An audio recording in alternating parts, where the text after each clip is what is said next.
What's going on, y'all? This is Rob with Simple Bullies. I want to do a short video talking about breeding when it comes to inbreeding, line breeding, outcrossing, scatter breeding, etc. See a lot of people in this game, they tend to breed to all the hot dogs, all the dogs that got all the hype, like I mentioned before in my last video. And you guys scatter breed, and you scatter breed because you guys buy a dog that has nothing in common with the dog that you're breeding to, which would be the hype dog, or whatever dog that you think is hot shit. And that's why all your dogs look basic or they look like shit, because you got to understand the genetics of a dog. My father was into the pit bulls back in the 80s and 90s. Had a lot of nice dogs, all game dogs, and even him, he explained it to me as, try to keep the blood as tight as you can, as long as you can, until you start having problems with the dogs as puppies. When by problems, I mean defects. There's a such thing as a 7/8 dog, which is, I think, the most purest dog that you can get when it comes to inbreeding a dog. And Carl Mims owned a 7/8 dog, and the dog was a good-looking dog. He was a little bit crazy. I mean, he was a game dog, but he was a little bit, not all the way there. He was kind of dumb and wasn't a good game dog. But the dog, whatever he was bred to, would throw fire. I mean, the dogs would all be top tier dogs. So what I'm getting at is, a lot of people need to go back to the roots of whatever dog they initially buy and start there, and then go from there to create your vision of what you think the American Bully should be, or whatever bully breed dog you have, Frenchies, Oldies, Old English, Cane Corsos, etc. And that's what's going to better the breed, because you're going to get more of a consistent look, and eventually going to get a correct look, as correct as you can possibly get. Because in reality, there's no such thing as a perfect dog. I've yet to see one. Everyone that I've talked to that's been in the game has yet to see a perfect dog. And this breed's been around for 30 plus years, and there's still not a perfect dog that lives up to the concept that they post of what the American Bully should look like. There's some that are close, but there's not one that is exactly what that looks like. So back to the breeding. What I'm doing in my personal yard, I'm doing line breeding and inbreeding. And it took me, my oldest dog I have is 5. That was my first dog I ever got. She was a scatterbred dog. She has good blood back in her, but she was not, it was my first dog. It was Colada Mama. She's the brindle and white dog I have. And that was my test, dummy, pretty much. I learned from her. I learned how the blood works, on what defects can carry over, and it's just stuff like that I had to learn. I mean, I learned from experience. I didn't learn from just talking to people and looking stuff up online.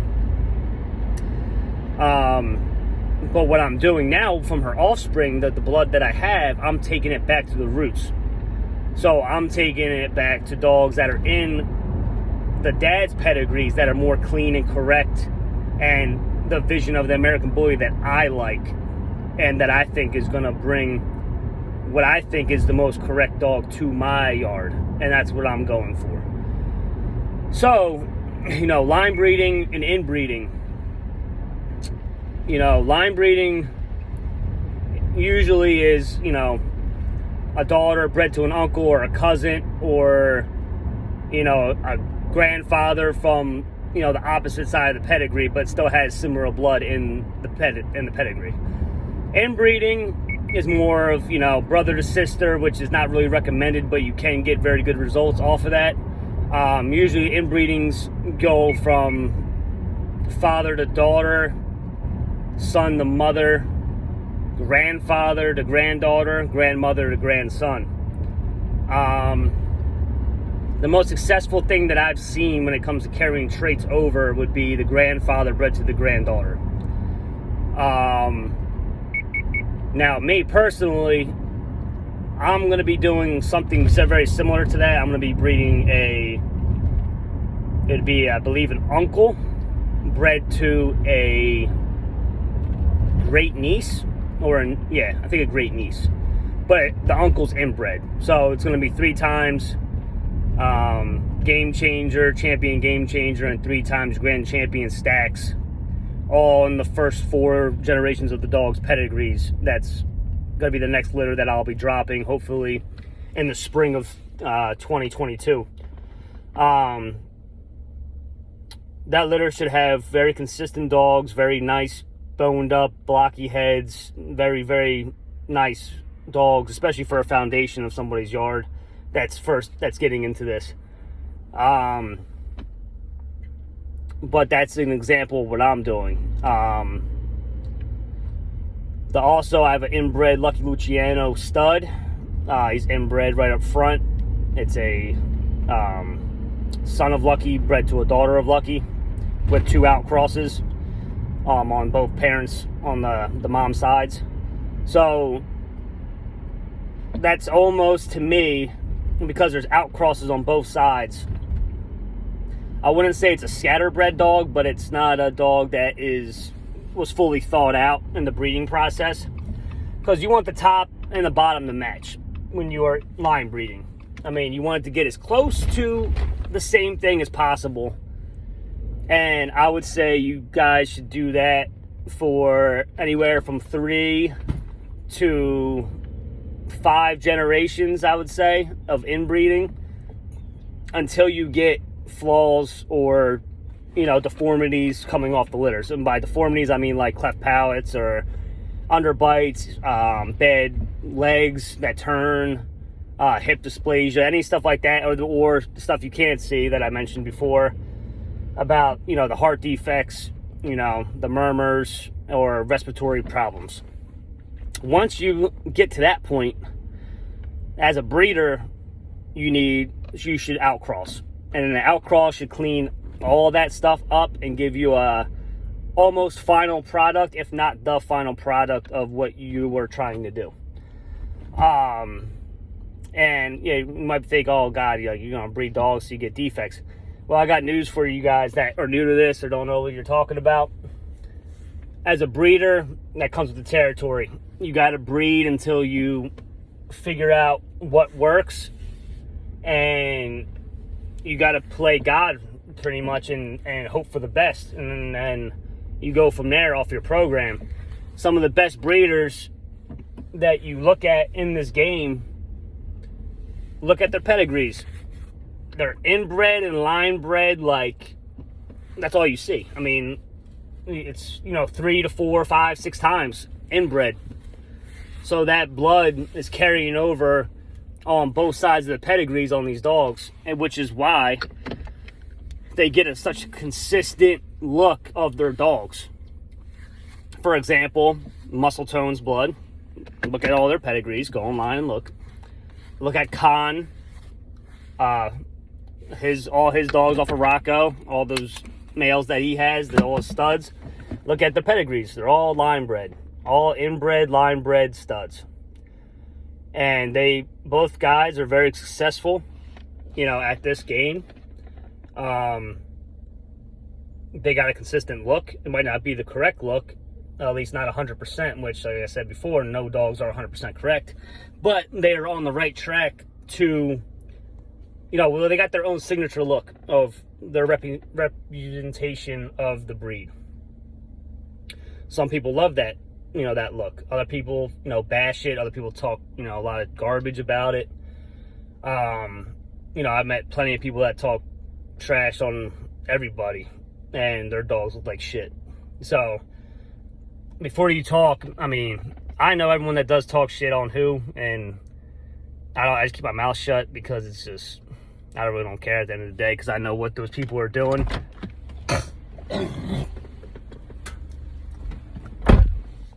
Sorry about that. So, at the end of the day, we should all be striving to make this breed better. And by doing so, we got to line breed, inbreed, until we get a consistent look like the guys that did it before us. Look at all the successful dogs. Look at Grand Champion Chomper. He's inbred. Look at, I said, all Rocco stuff, all muscle tone stuff. Look at the old Razor's Edge stuff, the nice Razor's Edge dogs. Champion Alonzo, the dog that I was using on Mimic, he's inbred. Look at Champion Bo, he's inbred. Look at Shots Fired. Look at, you know, UMass Bullies stuff. A lot of their stuff's all inbred. And they're doing the right thing to try to make the breed better. Like, I've talked to breeders, for an example real quick, that been in the game for 5, 7, 8, 10 years, whatever the case is, and they still scatter, like, they scatter breed. I'm like, why are you scatter breeding? Because they're breeding to the hot shit that's out to fill their pockets, which, you know, I understand, you gotta make money, but as a breeder, and some people are in power that do this, and by power I mean, you know, judges and so forth,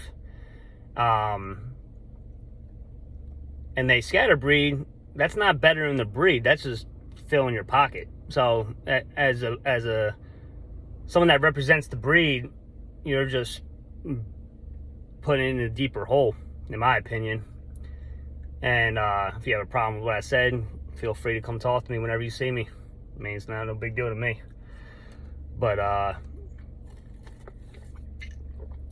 like I said, there's a lot of stuff that I gotta get off my chest that's gonna be on this YouTube channel, and I'm gonna you know, post stuff hopefully every week, every other week. Work's slow for me right now, so I got a little bit more time on my hands. And got a couple other subjects I'll be bringing up. Like I said, this is the short video on, you know, inbreeding, line breeding, outcrossing, when you should do it, and do the world a favor. Don't breed for color. Color is nice, it looks good, everything, but try to just breed. I mean, as a breeder, as a real breeder, a real dog man, breed to make the breed better. Like, don't worry about the color, merles, all that shit. I mean, I like the merles, I think they're awesome looking, but would I breed the one? I locked in a credit for one, but am I going to use it? I don't think I'm going to. So I wasted $500. Oh well. So, like I said, the more I think about it and the more I speak on it, the more I don't want to be the person that I'm speaking on.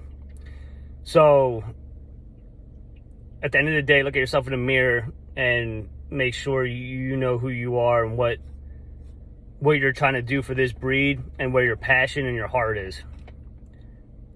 And then if you're going to be about the money and stuff, be straight up about it. Don't say that you'd be better in this or you're doing good by this, and, you know, try to make yourself sound better than what you really are, because all the real breeders and all the real dog men and women know you're garbage. So, I mean, you can say whatever you want, but at the end of the day, we know who you are. So, like, subscribe, you know, more likes, more subscriptions. I will post more videos on the American Bully breed. And like I said, I'm here just to try to educate a little bit and hopefully guide some people in the right direction, because I wasn't guided in the right direction when I got started, and I had to learn, over the past 5 years on how I was going to do all this and how much money was involved and what bad things could happen. And it's not a cheap hobby. I mean, I look at it that way.